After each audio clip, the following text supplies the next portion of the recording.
میری وفات کے بعد موسم سرما کی ایک انتہائی ٹھٹھرتی شام تھی جب میری وفات ہوئی۔ اس دن صبح سے بارش ہو رہی تھی۔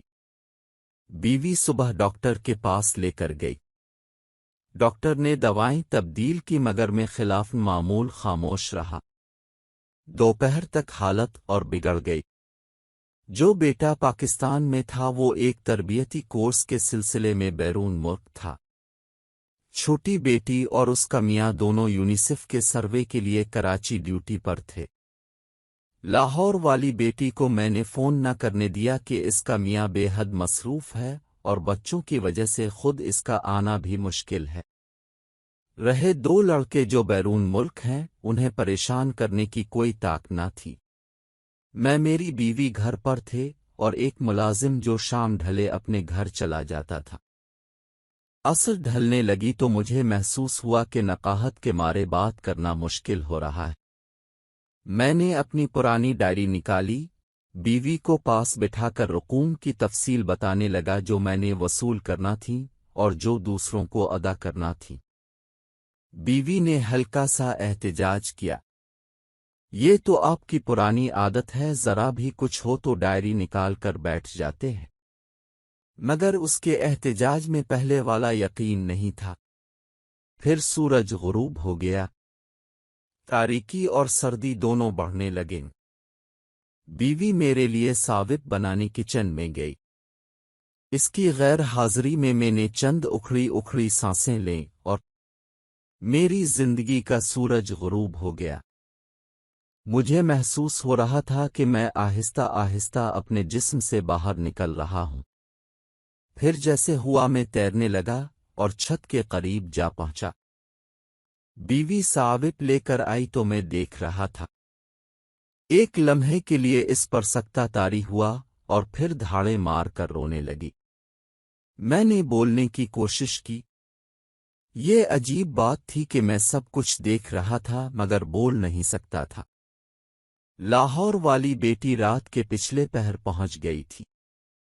کراچی سے چھوٹی بیٹی اور میاں صبح کی پہلی فلائٹ سے پہنچ گئے۔ بیٹے تینوں بیرون ملک تھے، وہ جلد سے جلد بھی آتے تو 2 دن لگ جانے تھے۔ دوسرے دن عصر کے بعد میری تدفین کر دی گئی۔ شاعر، ادیب، صحافی، سول سرونٹ سب کی نمائندگی اچھی خاصی تھی۔ گاؤں سے بھی تقریباً سبھی لوگ آ گئے تھے۔ نیلام والے گاؤں سے ماموزاد بھائی بھی موجود تھے۔ لحد میں میرے اوپر جو سل رکھی گئی تھی مٹی ان سے گزر کر اندر آ گئی تھی۔ بائیں پاؤں کا انگوٹھا جو آرتھرائٹس کا شکار تھا مٹی کے بوجھ سے درد کر رہا تھا۔ پھر ایک عجیب کیفیت طاری ہو گئی، شاید فرشتے آن پہنچے تھے۔ اسی کیفیت میں سوال و جواب کا سیشن ہوا۔ یہ کیفیت ختم ہوئی۔ محسوس ہو رہا تھا کہ چند لمحے ہی گزرے ہیں مگر فرشتوں نے بتایا کہ 5 برس ہو چکے ہیں تمہیں فوت ہوئے۔ پھر فرشتوں نے ایک عجیب پیشکش کی، ہم تمہیں کچھ عرصہ کے لیے واپس بھیج رہے ہیں۔ تم وہاں دنیا میں کسی کو نظر نہیں آؤگے۔ گھوم پھر کر اپنے پیاروں کو دیکھ لو، پھر اگر تم نے کہا تو تمہیں دوبارہ نارمل زندگی دے دیں گے ورنہ واپس آ جانا۔ میں نے یہ پیشکش غنیمت سمجھی اور ہاں کر دی۔ پھر ایک مدہوشی کی حالت چھا گئی۔ آنکھ کھلی تو میں اپنی گلی میں کھڑا تھا۔ آہستہ آہستہ قدم اٹھاتا اپنے گھر کی جانب چلا۔ راستے میں کرنل صاحب کو دیکھا، گھر سے باہر کھڑے تھے، اتنے زیادہ بوڑھے لگ رہے تھے۔ خواجہ صاحب بیگم کے ساتھ واک کرنے نکل رہے تھے۔ اپنے مکان کے گیٹ پر پہنچ کر میں ٹھٹک گیا۔ میرے نام کی تختی غائب تھی، پورش میں گاڑی بھی نہیں کھڑی تھی۔ وفات سے چند ہفتے پہلے تازہ ماڈل کی خریدی تھی، دھچکا سا لگا۔ گاڑی کہاں ہو سکتی ہے؟ بچوں کے پاس تو اپنی اپنی گاڑیاں تھیں، تو پھر میری بیوی جو اب بیوہ تھی کیا گاڑی کے بغیر تھی؟ دروازہ کھلا تھا، میں سب سے پہلے سیڑھیاں چڑھ کر اوپر اپنی لائبریری میں گیا۔ یہ کیا کتابیں تھیں نہ الماریاں، رائٹنگ ٹیبل، اس کے ساتھ والی مہنگی کرسی، صوفہ، اعلی مرکزی ملازمت کے دوران جو شیلڈیں اور یادگاریں مجھے ملی تھیں اور الماریوں کے اوپر سجا کر رکھی ہوئی تھی۔ بے شمار فوٹو البم، کچھ بھی تو وہاں نہ تھا۔ مجھے فارسی کی قیمتی ایران سے چھپی ہوئی کتابیں یاد آئیں، دادا جان کے چھوڑے ہوئے قیمتی قلمی نسخے، گلستان صدی کا نادر نسخہ جو سونے کے پانی سے لکھا ہوا تھا اور دھوپ میں اور چھاؤں میں الگ الگ رنگ کی لکھائی دکھاتا تھا۔ دادا جان اور والد صاحب کی ذاتی ڈائریاں سب غائب تھیں۔ کمرہ یوں لگتا تھا گودام کے طور پر استعمال ہو رہا تھا۔ سامنے والی پوری دیوار پر جو تصویر 15,000 روپے سے لگوائی تھی وہ جگہ جگہ سے پھٹ چکی تھی۔ میں پژمردہ ہے کر لائبریری سے باہر نکل آیا۔ بالائی منزل کا یہ وسیع و عریض لاؤنج بھائیں بھائیں کر رہا تھا۔ یہ کیا؟ اچانک مجھے یاد آیا کہ میں نے چکوال سے رنگین پایوں والے ساوت سے بانے ہوئے 4 پلنگ منگوا کر اس لاؤنج میں رکھے تھے۔ شاعر برادری کو یہ بہت پسند آئے تھے، وہ غائب تھے۔ نیچے گراؤنڈ فلور پر آیا، بیوی اکیلی کچن میں کچھ کر رہی تھی۔ میں نے اسے دیکھا۔ 5 برسوں میں اتنی تبدیل ہو گئی تھی، میری آنکھوں میں آنسو آ گئے۔ کیسے پوچھوں کہ گھٹنوں کے درد کا کیا حال ہے؟ ایڑیوں میں بھی درد محسوس ہوتا تھا۔ دوائیں باقاعدگی سے میسر آ رہی تھیں یا نہیں؟ میں اس کے لیے باقاعدگی سے پھل لاتا تھا۔ نہ جانے بچے کیا سلوک کر رہے ہیں، مگر میں بول سکتا تھا نہ وہ مجھے دیکھ سکتی تھی۔ اتنے میں فون کی گھنٹی بجی۔ بیوی بہت دیر باتیں کرتی رہی۔ جو اس طویل گفتگو سے میں سمجھا یہ تھا کہ بچے اس مکان کو فروخت کرنا چاہتے تھے۔ ماں نے مخالفت کی کہ وہ کہاں رہے گی، بچے بضد تھے کہ ہمارے پاس رہیں گی۔ میری بیوی کو میری یہ نصیحت یاد تھی کہ ڈیرا اپنا ہی اچھا ہوتا ہے، مگر وہ بچوں کی ضد کے سامنے ہتھیار ڈال رہی تھی۔ گاڑی کا معلوم ہوا کہ بیچی جا چکی تھی۔ بیوی نے خود ہی بیچنے کے لیے کہا تھا کہ اسے ایک چھوٹی آلٹو ہی کافی ہوگی۔ اتنے میں ملازم لاؤنج میں داخل ہوا۔ یہ نوجوان اب ادھیڑ عمر لگ رہا تھا۔ میں اس کا لباس دیکھ کر ٹھٹک گیا۔ اس نے میری قیمتی برانڈڈ قمیض جو ہانگ کانگ سے خریدی تھی پہنی ہوئی تھی۔ نیچے وہ پتلون تھی جس کا فیبرک میں نے اٹلی سے خریدی تھی۔ اچھا، تو میرے بیش بہا ملبوسات ملازموں میں تقسیم ہو چکے تھے۔ میں 1 سال لوگوں کی نگاہوں سے غائب رہ کر سب کو دیکھتا رہا۔ ایک ایک بیٹے بیٹی کے گھر جا کر ان کی باتیں سنے۔ کبھی کبھار ہی ابا مرحوم کا یعنی میرا ذکر آتا، وہ بھی سرسری سا۔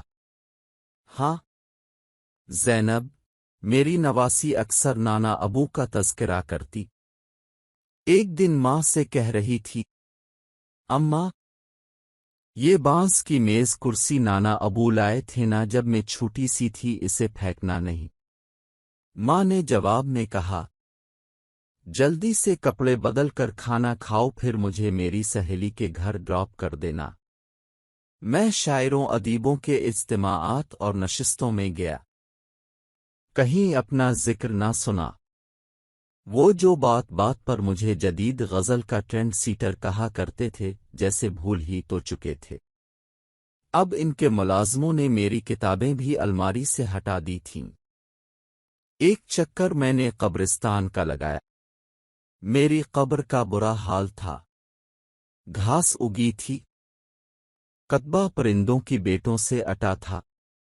ساتھ والی قبروں کی حالت بھی زیادہ بہتر نہ تھی۔ 1 سال کے جائزے کے بعد میں اس نتیجے پر پہنچا کہ میری موت سے دنیا کو کوئی فرق نہیں پڑا تھا، ذرا بھر بھی نہیں۔ بیوی یاد کر لیتی تھی، تاہم بچے پوتے نواسے پوتیاں سب مجھے بھول چکے تھے۔ ادبی حلقوں کے لیے میں اب تاریخ کا حصہ بن چکا تھا۔ جن بڑے بڑے محکموں اور اداروں کا میں سربراہ رہا تھا وہاں ناموں والے پرانے بورڈ ہٹ چکے تھے۔ دنیا رواں دواں تھی، کہیں بھی میری ضرورت نہ تھی، گھر میں نہ باہر۔ پھر تہذیبی، معاشرتی اور اقتصادی تبدیلیاں تیزی سے آ رہی تھیں اور آئے جا رہی تھیں۔ ہوائی جہازوں کی رفتار 4 گنا بڑھ چکی تھی۔ دنیا کا سارا نظام سمٹ کر موبائل فون کے اندر آ چکا تھا۔ میں ان جدید ترین موبائلوں کا استعمال ہی نہ جانتا تھا۔ فرض کیجئے میں فرشتوں سے التماس کر کے دوبارہ دنیا میں نارمل زندگی گزارنے آ بھی جاتا تو کہیں بھی ویلکم نہ کہا جاتا۔